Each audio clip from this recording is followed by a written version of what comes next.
Hello and welcome to Talk to the Paw, a podcast that celebrates dogs for simply being wagtastic. I'm Caroline Bartley, and in each dogcast, I, along with canine nerd Scott Andrews, will bring you the latest pooch-related news and research, as well as discussing how and why these fabulous animals make such a huge contribution to our lives. Like a puppy intent on discovering what that intriguing and strange-smelling object in your garden really is, we're bounding enthusiastically into our third episode. So clickers and treats at the ready, let's dive in and unwrap the first of our regular features. It's the Twilight Bark.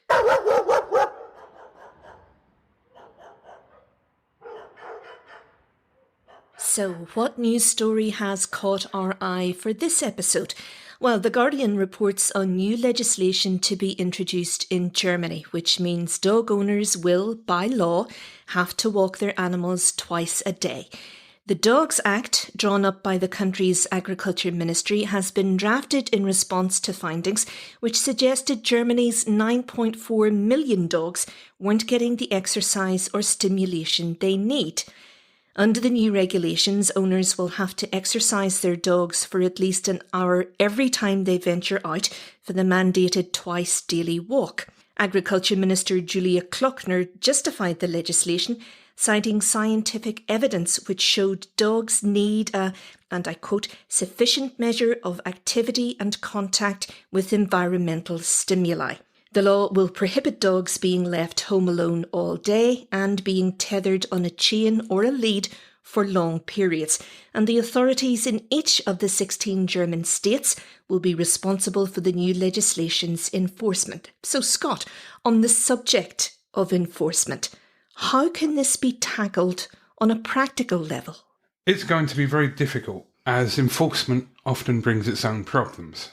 When you consider coronavirus, for example, in many countries, people are being asked to wear face masks before they enter shops or enclosed spaces, and they're not doing it. And the primary reason they're not doing it is because there's nobody there to enforce it. Now, with this law, it's slightly more complicated, as in Germany, there are 16 federal states that are responsible for governing themselves. When this law has been enacted, these states will be responsible for enforcing it themselves. Now, there isn't an organisation solely responsible like the RSPCA. It would fall on the individual decisions of 16 separate regional parliaments, I suppose. And that's where things could get extremely sticky. I guess what you're saying is the legislation is not only unwieldy, it appears to be quite impractical as well. Absolutely. Now, it is impractical for a lot of ways, but the first thing to consider is you're introducing this law, telling people what they should do, but you're not creating a method by which you can manage it, maintain it, and enforce it. I must admit, when I first looked at this, I do have some issues with it. To me, this legislation appears to be quite ill thought out. Now, I know what it is they're trying to do, and I know that it's coming from a good place, but exercising your dog for 2 hours a day, to me, that seems a little bit extreme, but maybe that's just me. Any thoughts on that? I find it oddly specific. Now, you must take the dog out twice a day, 1 hour a day each time. What happens if people take that literally? There might have been dogs that get 4 walks a day. For example, dogs that live in apartments that need to go out to do their business, so to speak, quite regularly, and suddenly they're being dragged on long walks. Or take, for instance, if you've got a chihuahua at home. I'm just thinking an hour-long walk twice a day with that teeny tiny little chihuahua, it'll be absolutely destroyed. It will be a massacre of tiny dogs. And then take, for example, God forbid if Germany's having a summer. I know where we are, we don't exactly have them. No, that's a summer. What is that? We hear about this. We're not exactly sure what it is. When you think seriously, summertime, so you're going to take your dog out twice a day and you have to take it an hour at a time. You're going to be making dogs very, very unwell. Or, if you've got an elderly dog, Yeah, I know your own dog. You mentioned in the last episode, Caroline. Oh, God bless her. No, I mean, she just about at the moment is making it to the top of the drive and back down again. I mean, she's 17 now, her next birthday in September. There is no way she would manage 2 hours of exercise a day. Absolutely not. No way. And then, for example, you might have people who have water dogs like poodles or spaniels that often go swimming. But where does that stand? Is it a 2-hour walk, or do they have to then swim for 2 hours? Obviously, common sense dictates that there are a lot of questions raised by this law in itself. Yeah, that was one of the points that I was alluding to earlier. The fact that, yes, it is incredibly specific and, there doesn't seem to be any allowance made for individual circumstances. It seems to be a one-size-fits-all, and that, in my opinion, is where the problem lies. The idea behind it is wonderful. Let's get our dogs out more. Let's walk with our dogs more. Letting your dogs out to actually be dogs is one of the most beautiful things you can do, and you can learn so much about them. The trouble is, I don't think you or your dog, especially the tiny Chihuahua, going out in the middle of winter when it's minus 22 outside and snowing, I don't think it's going to make you any closer. A couple of other things that I want to get your thoughts on. The minister has said that dogs need, and I'm quoting here, a sufficient measure of activity and contact with environmental stimuli. From a layperson's point of view, I'm not too clear on what she means there. Do you have any ideas? Can you clarify for us what you think she means? I do believe we may well have spoken about this once or twice before. Dogs see the world through their nose, they live through their nose. So when a dog goes out for a walk, it is almost an attack on the senses. There are so many different sniffs, there are so many different smells passing by. Allowing your dog to sniff is letting your dog almost become one with the environment, or to become one with nature. Yeah, I mean, that is something that they do naturally.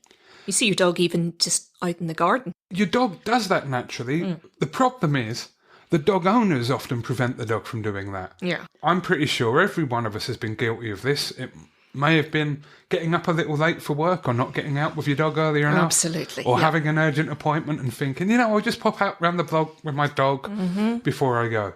And of course, that's the day your dog chooses to spend 20 minutes sniffing round the first lamppost he sees, and you don't get more than 10 feet from your door. Absolutely, and you have one eye on your watch thinking, please, God, I love you, but hurry up. You end up dragging your dog. Well, dragging's a hard word, but I mean... Gently encouraging Fido to move a little quicker. Yes, that would be a better way of phrasing it. As opposed to letting your dog enjoy the environment. Letting your dog be a dog. There are other types of environmental stimuli that your dog encounters on a walk. So there may be other people that may come and say hello, or may not want to say hello. They might be jogging, riding their bike. Your dog may also encounter other dogs, cats, ducks. Really, it's dependent on where you live. Yet all of these experiences can be almost emotional. They're sensory experiences for us. So when you've got 4 legs, you're not able to speak, and your belly's a bit closer to the ground, they can be a lot more exciting. So what I suspect the minister is trying to say is that it's not merely a case of taking your dog out for a jog or riding your bike for an hour with your dog running after them. That's not enough.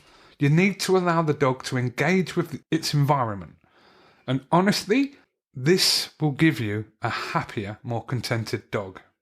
So the minister is talking about it's not just physical exercise for the dog, it's mental stimulation, it's emotional stimulation for the animal as well. Stimulation, it's essential for all of us.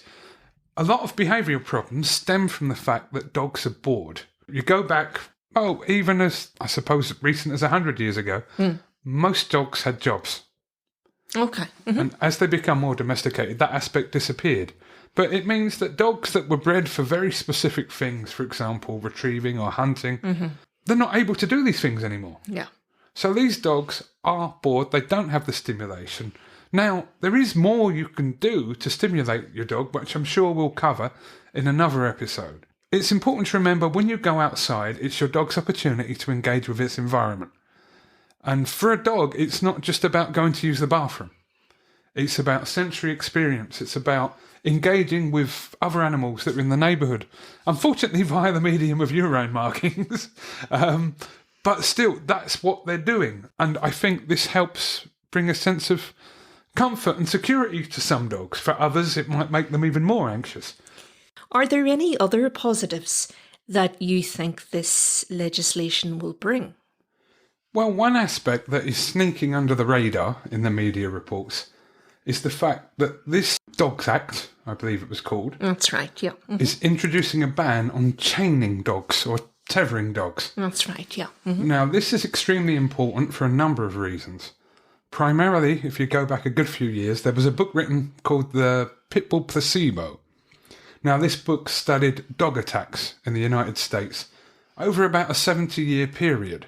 One of the key findings in this research was that in cases where the dog attack proved to be fatal, by and large the dog had almost always been chained up.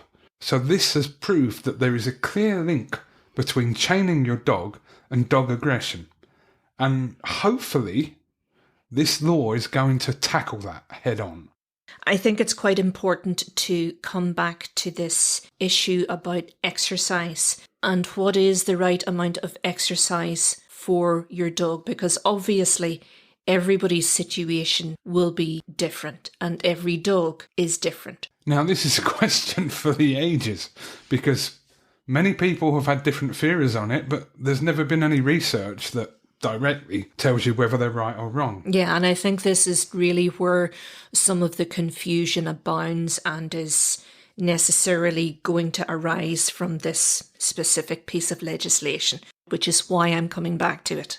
One of the most common problems we have is that we tend to over-exercise our puppies and we under-exercise our adult dogs. Yeah. It may surprise you to learn that the ideal advice for puppy exercise is that you exercise a puppy outside for 5 minutes per month of its life. Most dogs, their vaccinations aren't finished until they're 12 weeks. That's right, yeah. So at 12 weeks, that's 3 months. That's a 15-minute walk, no more than twice a day. Now, this is the prescribed advice as it is. And that's remarkable because I have never met a dog owner who's had a 12-week-old puppy who's exercised it that little. I think collectively, and I include myself in this, we are all hanging our heads in shame and thinking, must do better. And oddly, you speak with most vets or you read most of the advice online regarding adult dogs, the suggestion is a minimum 30 minutes a day, twice a day. Which would seem, sorry to interrupt, which would not seem to be unreasonable, really. No, it's not. But when you consider that's the recommended exercise for a 6-month-old puppy. Yes. Not a 5-year-old adult dog. Yeah, okay. Now, there are inherent dangers of over-exercising puppies. Of course, yes. Before they're fully developed, and that's why we should try to exercise them less. But by and large, it's a question of watching your own dog and examining the patterns within your own dog's behaviour to try and determine whether you're exhausting your dog or whether your dog still has too much energy left over. So we're in this remarkably precarious position. Are there any particular tips or strategies that you use to recognise if you're giving your dog enough exercise or if your dog has had enough exercise? If you speak to any vet, they'll always tell you that you should be able to feel your dog's ribs but not see them. Okay? Yes, I know, because my vet has always said to me there should be just the very slightest layer of insulation over her ribs. That's a good way to measure precisely how fit or healthy your dog is looking. Personally, I'm loath to admit this, I actually weigh my dogs on a home scale once a week. You weigh them once a week? The reason I do this is because this enables me to get a clearer picture of their health. Every breed of dog has a weight category, should we say, that they should be in. Life being as it is now, I would guess that there are a lot of us who don't have the time to weigh our dogs every week. So if that is the case, do you have 1 or 2 little nuggets of advice that we can take away? Pay attention to your dog's diet. Pay attention to the amount your dog's sleeping.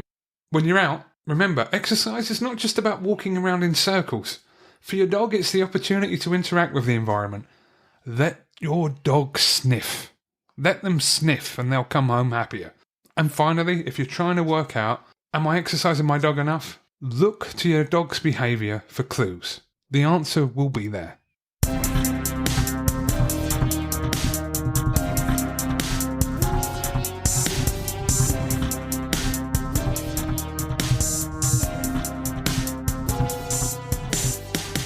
Time for the Dogler Effect, where we unleash our canine nerd for a look at the latest doggy-related science and research.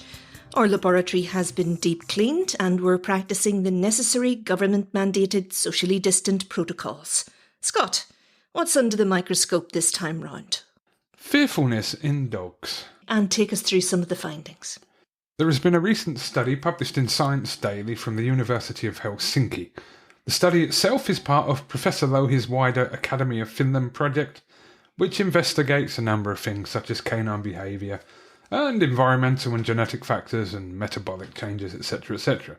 Now, the important part of this new study is that they've found that an active lifestyle reduces fearfulness in dogs.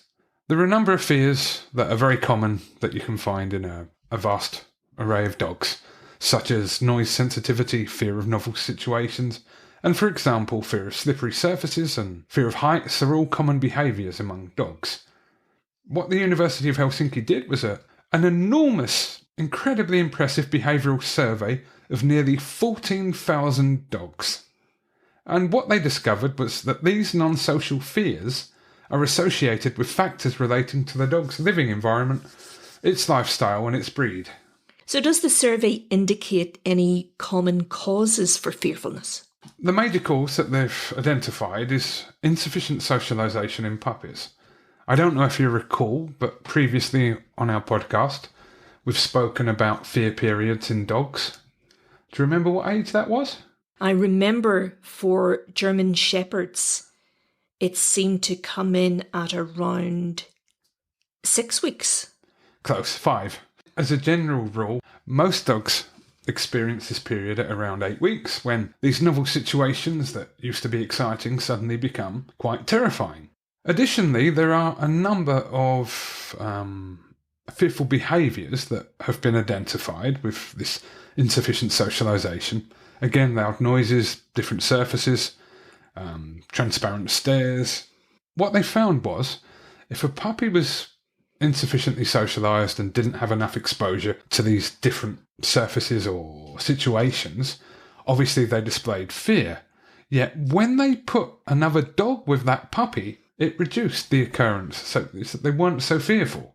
So was it almost a case of safety in numbers? Yes, perhaps. There isn't a great deal of detail about this aspect of the study, but as I say, the important thing we can take away from it is that having an additional dog as a form of moral support can actually improve the behaviour of a dog that is struggling with anxiety. So you talked about the fear of loud noises there, but what loud noises specifically are we talking about? Well, obviously there are a variety of loud noises. When you think about cities, you have trucks and cars and trains and buses and sirens and all kinds. One key difference they did find that surprised me considerably was that urban dogs are considerably more fearful than rural dogs. Now, this is interesting because we actually have the same phenomenon in humans. Mental health issues tend to be more prevalent in cities where we're all living on top of each other than we are out in the country. Now, whether this correlates with noise, to be fair, it's not easy to say. One specific noise they did look at was fear of fireworks, and they had the most unusual finding, that fear of fireworks was much more common in first-time dog owners' dogs.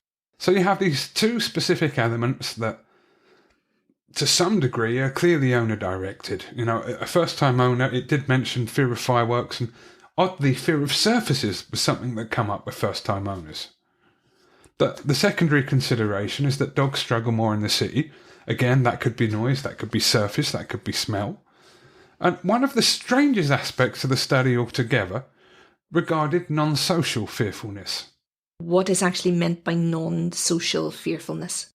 Non-social fearfulness is anxiety caused by activities that don't involved with meeting with other dogs or other people or other animals. It's your general anxieties such as sound, such as texture, such as surface, such as smell. They found that non-social fearfulness was much more common in sterilised females and small dogs. They also found an unusual indicator that dogs that had fears of surfaces, be it slippery surfaces or cattle grids or staircases, generally had a more fearful disposition, which suggests that dogs with surface phobias suffer from anxiety much more than other types of dog. The survey spoke about inherited fears. Could you give us some examples of what it is that they actually found? In the case of inherited fears, they've made a very surprising discovery that there are significant differences between breeds. For instance, they found that Cairn Terriers are the most fearful.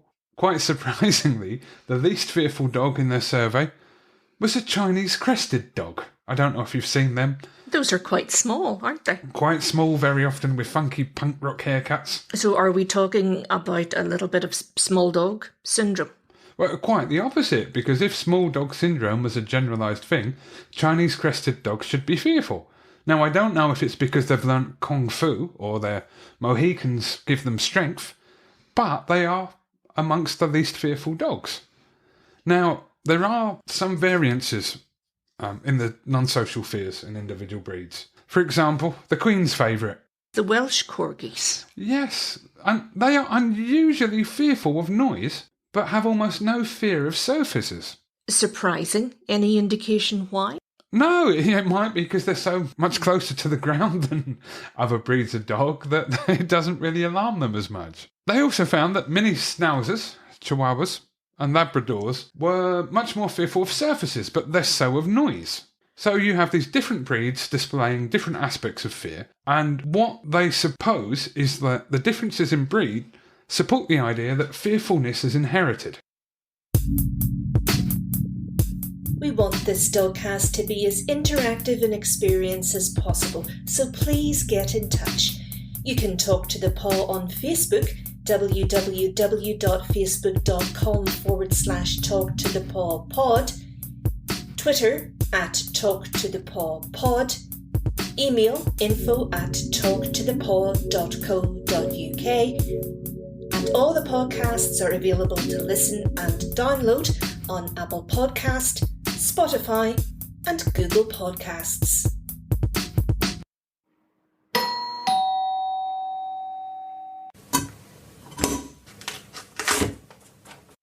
Dropping through the letterbox at Paw HQ this time round is a question from one concerned listener, and quite frankly, I'm sure it's something that every dog owner has pondered at some stage. Lee from Northern Ireland has contacted us via Facebook with this. Have you ever come across talking dogs? I'm nearly getting my wee dog to say sausages. So Scott, talking dogs, how do you rate Lee's chances of success? Well, the main problem that Lee faces is that dogs don't have the right equipment. They don't have the vocal cords, the mouth shape, the lips. Realistically, they're not built to talk. But it feels like dogs understand us when we talk to them, so they're obviously exhibiting a level of language comprehension. Would that be fair to say? Well, are they understanding the words? And think about this, for example. Very often, someone will get home from work, maybe 5, half 5, sit down, have a cup of tea, then put their shoes on, put their jacket on, stand up from the sofa, walk near the door. Are the dogs understanding the word walkies?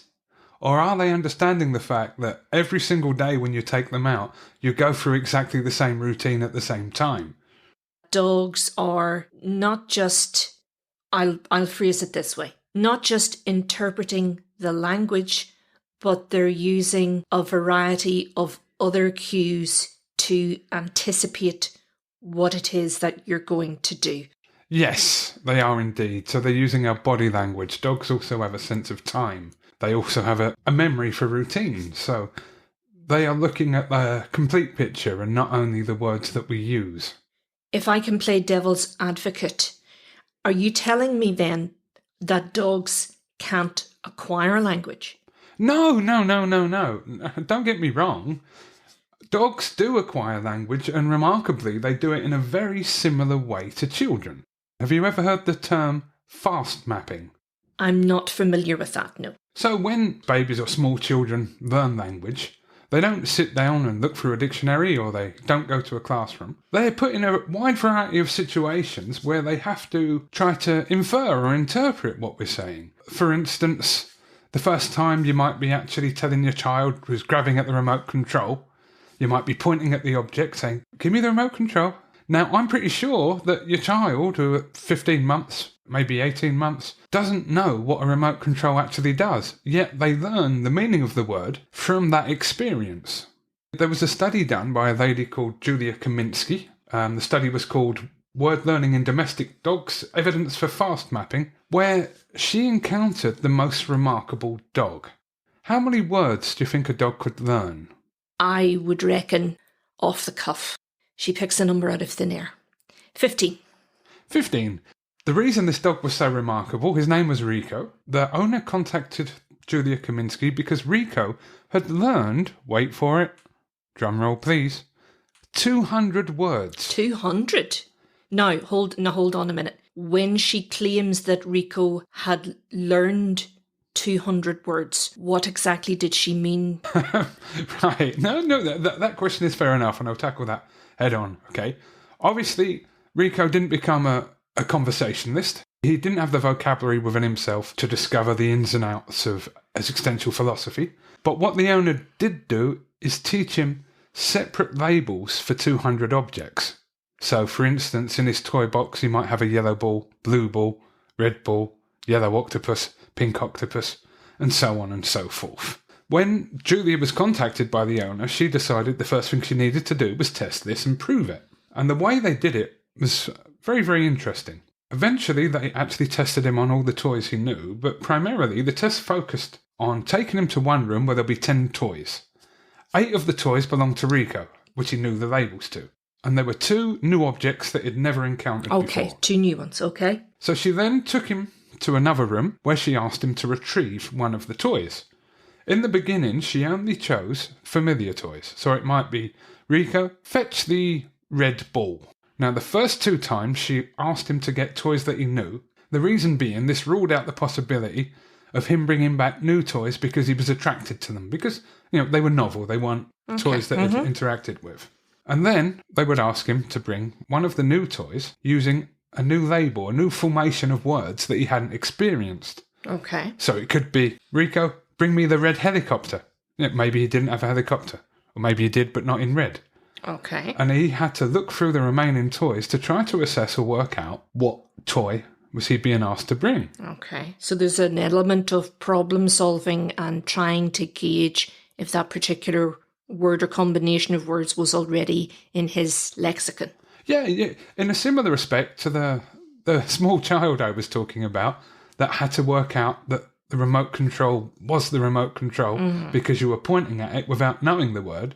The dog had to use similar reasoning, like this inferential reasoning, to actually decide which object he was being asked to bring back. The funny thing was, he was retested 10 minutes after with the new objects, and he remembered them no problem. After 4 weeks, he still remembered most of the new objects. He was a completely remarkable pup. That proves a level of comprehension, which in Rico's case was remarkable. I don't think anybody could argue with that. But going back to Lee's question, is there any evidence that you know of that dogs can actually produce language? Yes. Okay. Now, have you ever seen a dog playing a keyboard? I've watched The Muppets and Ralph the dog. I know, I'm showing my age when I make that reference, and there are probably many people, many of our younger listeners who are thinking, what? I wasn't actually talking about that kind of keyboard. There was a Brazilian woman, Alexandra Rossi. She taught her dog to use a keyboard, a specially made keyboard. The keyboard had 6 symbols, only 6 buttons. So 1 button was for walk, food, water, a toy, play, and her crate. Okay. So anytime the dog pressed one of the buttons, a voice would say, food, or play, or the corresponding. But that's not a dog producing language in what I guess we would call the conventional sense, and I think it's certainly not in the sense that Lee means it. Well, contextually, the dog was using the keyboard correctly. So if the dog got a new toy, or was offered a new toy, the dog would run to its keyboard and press toy, toy. Now, if the dog was hungry, it would run to the keyboard and press food, food, food. But how do we know that the dog just wasn't wandering around pressing these buttons randomly? Because the dog never did it when it was alone. Okay. Which demonstrates that the dog understood the communicative element of the keyboard. So it wasn't interested in the keyboard at all when it was on its own? No. Okay, that's interesting. The most remarkable aspect of this story is when the owner of the dog brought home a guinea pig and introduced it to the dog. Okay. The dog ran to its keyboard and it pressed food. Oh, Lord. So, although it was communicating... Perhaps too effectively in that case. It may well have been. Going back to Lee's question. Sadly, dogs cannot speak. I would love them to. It would make my life infinitely easier, but the fact is they can't. However, I hope I've at least given you some examples that show that dogs do use language in interesting and surprising ways. Lee, thank you very, very much for your question. Keep trying, and if you happen to have any success, let us know. Gadgets, gizmos, gastronomy. The pet food industry is a booming market, and figures show that for 2018 it contributed a mammoth £2.7 billion to the United Kingdom coffers alone. Dog food manufacturers are understandably keen to get a portion of the lucrative sector, but for us as consumers, choosing and buying food for your pooch can be incredibly confusing. So what should you look for in a good, nutritious dog food? Well, we've dragged our canine nerd away from his snuffle mat to try and get some answers. But Scott, I gather there's a player in the dog food industry that's set your tail wagging. Tell us more. So the name of the company is Butternut Box. They've been operating for 4 years and they've recently bought a 150,000 square foot manufacturing plant on the Nottinghamshire-Yorkshire border in England.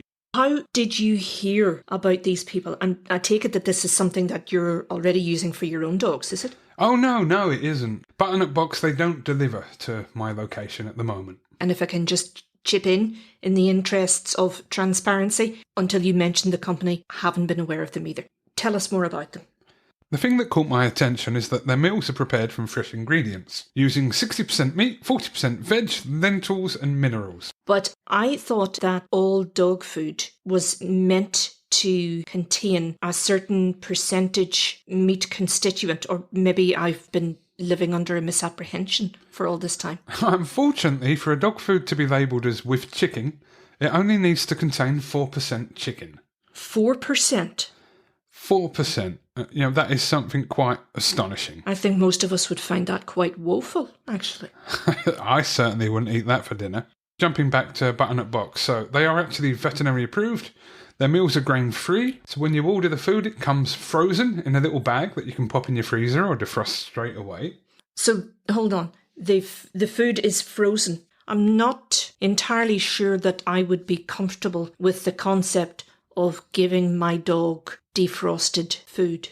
If it's defrosted, you can keep it unopened in your fridge for up to 7 days, and you can use the food 2 days after you open it. So is it really necessary to give a dog fresh food? I mean, to me, that seems like a terribly expensive concept that the company has come up with. Well, according to the Butternut website, their costs range from £1.31 per day. In that regard, that doesn't really sound too expensive. And you have to consider, in regards to serving your dogs fresh food, that dog food only appeared in the mid to late 19th century. Prior to that, dogs were eating our scraps and eating warm food most days. And this is what excites me about this product, is the fact that these meals are designed to be able to be served warm to your dog. But why on earth would you want to serve a dog warm food? There have been blind studies that have shown that dogs do prefer warm food from other choices, for the simple reason that when food is heated, it spreads the scent further. Many people like me who will have stood in the supermarket and pet food shops for what seems like hours on end, scanning the shelves, wondering what food to pick. A lot of manufacturers now are marketing their product on the basis that it's high meat content, it's grain-free. So what is it specifically about this offering that you like so much? Well, they have the ability to actually tailor their food to the age of your dog, the size of your dog, and the weight of your dog. As I alluded to earlier when we were talking about exercising your dog enough, one thing that really most of us don't do is pay careful attention to the weight of our dog. By enabling us to manage our dog's weight more closely, button-up box are acting more like a dietitian for hire. And this could be very, very helpful to many, many people in their homes. And again, just to clarify, this is not an endorsement, it's simply an opinion, and other branded dog foods are available.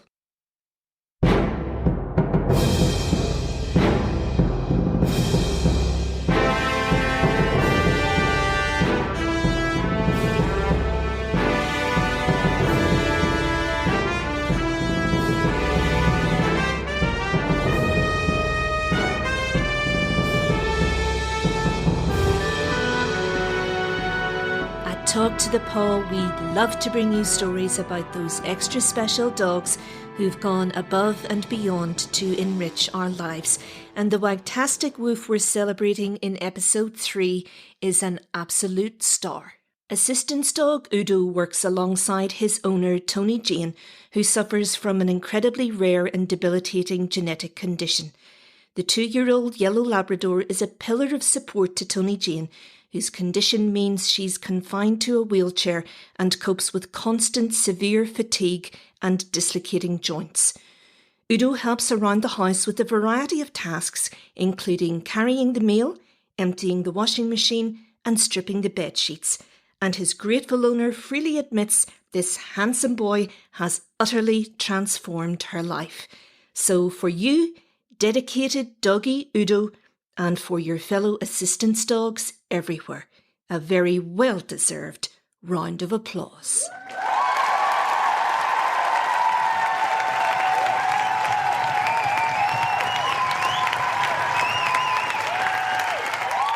Remember, you can nominate your own Wagtastic Woof. Get in touch and tell us all about that very special dog who's made a difference to your life. Contact us on Facebook or Twitter, Talk2ThePaw Pod. Email info@talktothepaw.co.uk. Your stories and comments, questions and suggestions are all welcome. That's all for now. Thanks so much for your company. Until next time, goodbye.